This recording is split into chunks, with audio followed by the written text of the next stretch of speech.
In this video, we will learn about the currency settings on our website. If you remember, while installing the store, we have set the currency as INR, that is Indian National Rupees. Now let's say you want to show your users the product cost in the form of US dollar. So how we can go for it? Here you can see, click on store settings. Now you can see some options are visible. On the left, you can see the currency setting is visible. Click on it. Now you can see the currency settings is visible.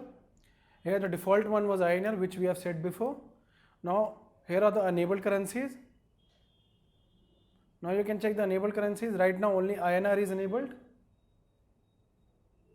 Here you can see. Now let's say you want to enable another currency. For that, search for American dollars, that is US dollars.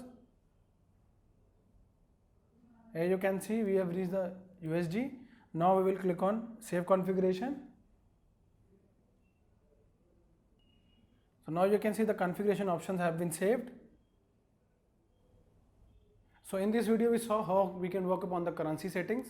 Here, if you remember, we added a currency INR initially, but now we have also added a new currency, that is US dollars. Thank you for watching.